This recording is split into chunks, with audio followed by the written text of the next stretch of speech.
An online seller purchased a laptop for 40,000. He listed it at 25% markup. Due to a festive sale, he gives a flat 10% discount on the listed price and offers free shipping costing him ₹500. What is net profit and loss percentage? बहुत बढ़िया भाई।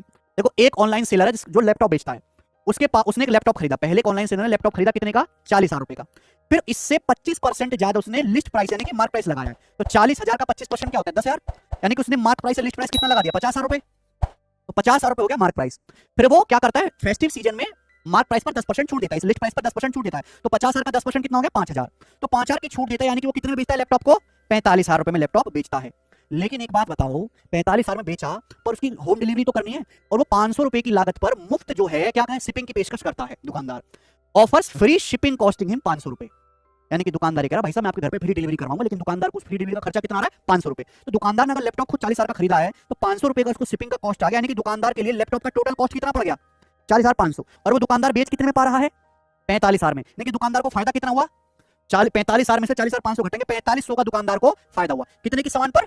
40,500 के total cost per. ठीक है, इसमें 2 zero cut जाएगा और 45 से 9 बार कट जाएगा 405, यानी कि 1/9 सबको पता है 11.11% का दुकानदार को प्रॉफिट हो जाएगा। तो बी ऑप्शन इसका आंसर है।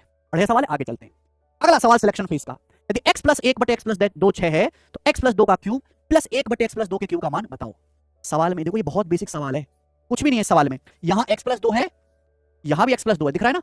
लेकिन जो सवाल में दिया हुआ है यहां नीचे तो x प्लस 2 है, ऊपर x प्लस 2 नहीं है। तो आपको क्या करना पड़ेगा? दोनों तरफ से लेफ्ट और राइट साइड में 2 ऐड करना पड़ेगा। ये x है तो यहां x प्लस 2 जोड़ दो, 2 जोड़ देते हैं, प्लस 1/x प्लस 2 बराबर राइट साइड में भी 2 जोड़ेंगे तो 6 प्लस 2 8 है ना। यहां भी 2 जोड़ देंगे x प्लस 2, यहां भी 2 जोड़ेंगे 6 प्लस 2 8। अब सेम ही तो है, ऐसे तो सवाल बन गया कि a प्लस 1/a 8 है तो a cube plus 1/a cube क्या आएगा? फॉर्मूला सिंपल आ जाएगा, simple formula k cube minus 3k, यानी कि 8 का क्यूब 512 में से आप लोग 24 घटाएंगे तो 488 इसका आंसर है।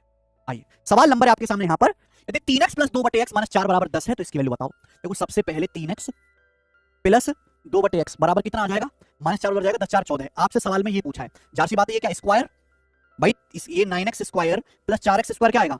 अगर आपको पावर 1 से पावर 2 में जाना है तो फॉर्मूला क्या लगेगा? k स्क्वायर माइनस 2, 14 का स्क्वायर माइनस 2। लेकिन प्रॉब्लम ये है कि यहाँ x में 3 से गुणा, यहाँ 2 से गुणा, अलग अलग नंबर तो इससे भी मल्टीप्लाई होगी ना, ये आ जाएगा। तो 14 का स्क्वायर 196, 196 में से 2 दूनी 4 12 घटाएंगे तो 196 में से 12 घटाएंगे तो 184। तो ये आ गया इसकी value 184, 9x square plus 4x square 184 आ गया। सवाल है 184 में 24 जोड़ेंगे तो 208। इतना ही टाइम लगना चाहिए भाई।